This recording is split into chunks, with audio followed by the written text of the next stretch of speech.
Assalamualaikum warahmatullahi wabarakatuh. Perkenalkan, nama saya Dwi Aulia Putri dari kelas 11 MIPA 2, Sekolah Men 1 Jeneponto. Pada kesempatan kali ini, saya diberikan tugas oleh ustazah saya, yaitu menjelaskan tentang faktor persebaran flora dan fauna. Penyebab terjadinya persebaran flora dan fauna yaitu tanah, fisiografi, iklim, dan makhluk hidup. Yang pertama, tanah. Unsur kimia tanah diperlukan bagi pertumbuhan flora dunia. Kesuburan tanah berlainan di suatu tempat dengan tempat lain, inilah yang membuat jenis dan keanekaragaman flora berlainan di berbagai wilayah. Yang kedua, relief permukaan bumi atau fisiografi. Faktor fisiografi yang berkaitan dengan persebaran makhluk hidup adalah ketinggian tempat dan bentuk wilayah. Yang ketiga, iklim. Iklim yang berbeda di berbagai wilayah turut mempengaruhi jenis tumbuhan dan hewan yang mampu hidup di masing-masing wilayah.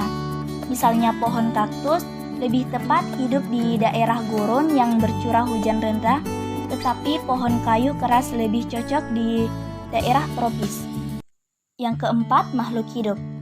Persebaran flora dan fauna juga dipengaruhi oleh keberadaan manusia. Misalnya, manusia berpengaruh pada kehidupan fauna suatu wilayah dengan konservasi, penangkaran, atau malah melakukan pencarian. Sementara itu, manusia juga dapat memindahkan bibit dari satu wilayah ke wilayah lain yang mungkin bibit itu dapat beradaptasi di tempat baru. Fauna Indonesia terbagi menjadi beberapa, yaitu fauna Indonesia Barat atau fauna Asiatis, fauna Indonesia Tengah atau fauna peralihan, fauna Indonesia Timur atau fauna Australis.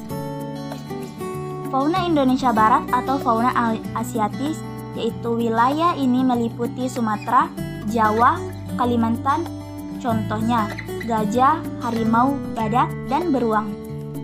Fauna Indonesia Tengah atau fauna peralihan, wilayah ini meliputi Sulawesi, Nusa Tenggara, Maluku, contohnya anoa, komodo, rusa, dan burung kakatua. Fauna Indonesia Timur atau fauna Australis. Wilayah ini meliputi Papua. Contoh fauna Australis yaitu cendrawasih, kanguru, dan lain sebagainya. Flora di dunia yaitu bioma hutan hujan tropis, bioma hutan gugur, bioma padang rumput, bioma sabana, bioma gurun, bioma taiga, dan bioma tundra. Bioma hutan hujan tropis. Hutan hujan tropis merupakan bioma dengan vegetasi, flora, dan fauna yang paling variatif. Tanahnya subur dan sering disebut sebagai hutan belantara dengan hidupnya hewan liar di dalamnya. Bioma hutan gugur. Hutan gugur merupakan hutan yang mengalami 4 musim, yaitu panas, dingin, semi, dan gugur. Salah satu ciri khas dari bioma ini adalah kebiasaan sifat pohon di dalamnya. Bioma padang rumput. Bioma yang dimaksud dengan wilayah yang dipenuhi padang rumput yang luas. Padang rumput juga sering disebut sebagai stepa. Curah hujan di padang rumput tergolong lebih rendah dibanding taiga, yakni hanya 250 hingga 500 mm per tahun. Sabana. Sabana merupakan bioma yang dipenuhi semak belukar dan pohon. Daerahnya tergolong panas sepanjang tahun dengan curah hujan mencapai 900 hingga 1500 mm per tahun. Gurun adalah bioma yang sangat kering dengan curah hujan di bawah 250 mm per tahun. Taiga seperti halnya hutan gugur. Taiga juga hutan yang mendapat 4 musim, namun periode musim gugur dan seminya hanya sebentar, sementara musim dinginnya terbilang panjang. Tundra. Tundra adalah bioma yang paling beda dibandingkan 6 bioma lain. Tundra berasal dari kata Finlandia tunturi yang berarti dataran tanpa pohon, karena tidak ada satupun tumbuhan di sana. Konferensi flora dan fauna.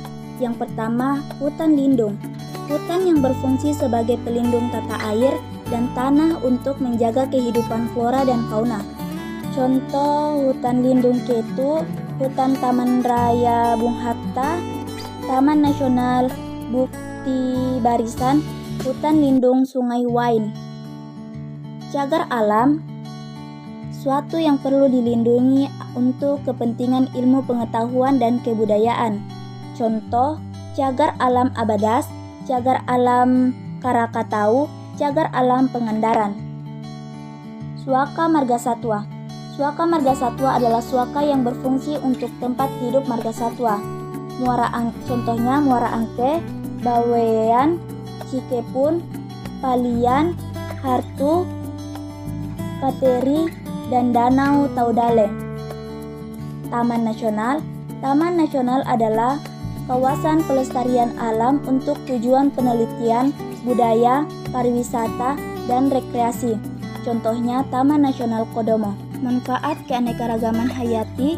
Manfaat laut dari segi ekonomi yaitu mengembangkan teknik penangkapan ikan bagi nelayan, membudidayakan kerang budaya, perawatan terumbu karang untuk pariwisata dan konservasi, pengembangan industri garam, pengembangan industri wisata bawah laut.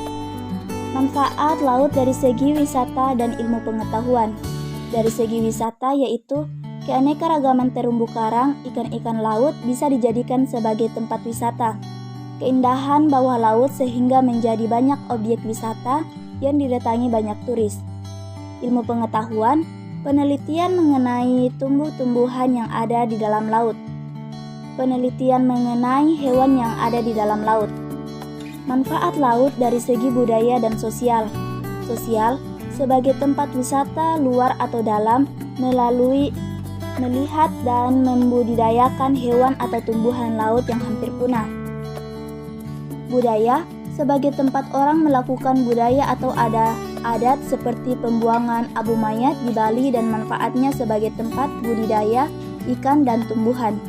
Manfaat laut dari segi ekologi, sumber pelestarian keanekaragaman hayati, penunjang ekosistem, penanggulang efek pemantau.